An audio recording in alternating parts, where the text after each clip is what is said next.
food throwing. It's like the ultimate test of our patience. Can you keep your cool? Can you? Can you? While food throwing is completely annoying, right, and frustrating in the moment, it's actually quite developmentally appropriate. And I know you're like, okay, great, Dr. Jasmine, that's fine and all, but how do I get it to stop? Well, in today's video, I'm going to be sharing common reasons why your child throws food in the first place, some simple tips you can do to prevent the behavior. So let's just get right into it.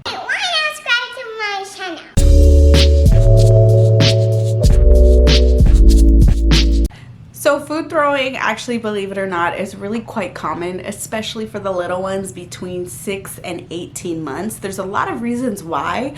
One of the big reasons is out of play and curiosity, right? If you think about it, food really is a complete sensory experience, right? From the textures to the smells to the taste. I mean, it's all just so interesting and captivating to our children. So it's not to say that we need to necessarily encourage them to explore this and have a texture experience while they're eating, but I just want you to know that food is really interesting and captivating to our little ones. Okay, so before I get into the step-by-step guide on what to do in the actual moment that they throw their food, I want to share 10 simple prevention strategies that you can start to hopefully prevent the food throwing in the first place. So the first strategy is to just be mindful of your developmental expectations of your child. Keep those in mind. Keep their developmental age in mind. Keep their temperament. Keep their personality. All of that. Keep it all in mind, because that's really going to help you, one, have more patience for them and a little bit more understanding of why they're engaging in the behavior that they are. The second tip is to really focus on modeling the behavior you do want them to do, right? So you're going to want to get really intentional about showing them how to eat and really just encouraging and drawing a lot of attention to the behavior that you want to see through modeling, as well as praising them. The third tip is to don't be afraid to put a plastic mat underneath their high chair, just to eliminate the mess, make cleanup a little bit easier, especially if they're babies and they can't help you with the cleanup process. Don't be afraid to put a little plastic mat underneath their high chair just to help out and hopefully increase your patience through this process. Tip number 4 would be, if you can, ditch the tray that comes with the high chair and just sit them at the table. That will help them kind of stay focused in mealtime, help them, focus on seeing you guys and their, other siblings they have or you, and really just help them focus on mealtime itself. Along those same lines, tip number 5 is to try as best as you can to eat with your child.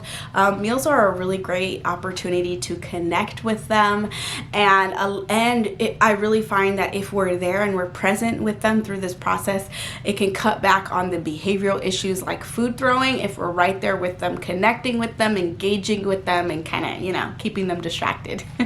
Tip number 6 is to give less food on the tray. If you keep in mind, toddlers especially, they only need about 1/4 of what we eat, and too much food on the plate can be actually really overwhelming and contribute to them just tossing it over the side. So try to limit their portions, and then of course give them more food if they request it.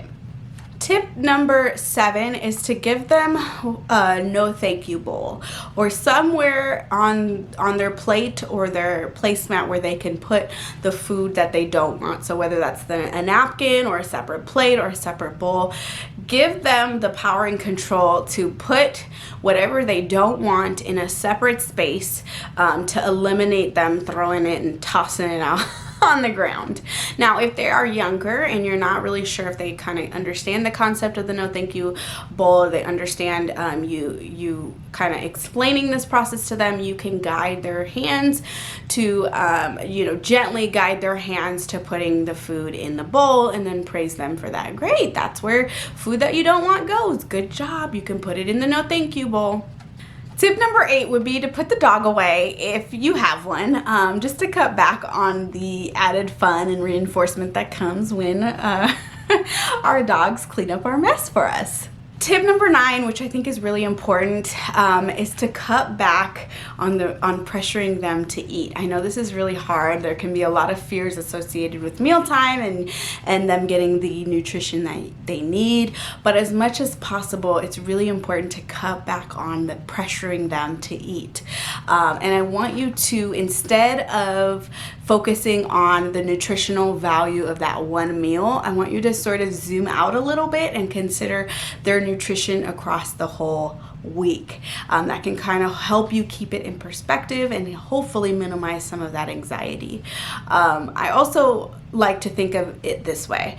We as parents get to decide what they eat and when, and children get to decide how much they eat. Along the same lines of getting to decide when they eat their food, tip number 10 is to set a schedule around meals and snacks to limit the grazing, right? Because we want to, as much as possible, set ourselves up for success and really set our children up for success by making sure that when they come to the dinner table, they are hungry and they're not ready to play, right? They're ready to eat, in fact. So just keep in mind, especially for toddlers, they need refueling about every 2 hours or so. So try to get on a little bit of a schedule when it comes to meal times and snacks, and try to cut back on limiting the grazing so that they are actually hungry and ready to eat during meal times. Bonus tip number 11, y'all. Now I am not an expert on sign language, but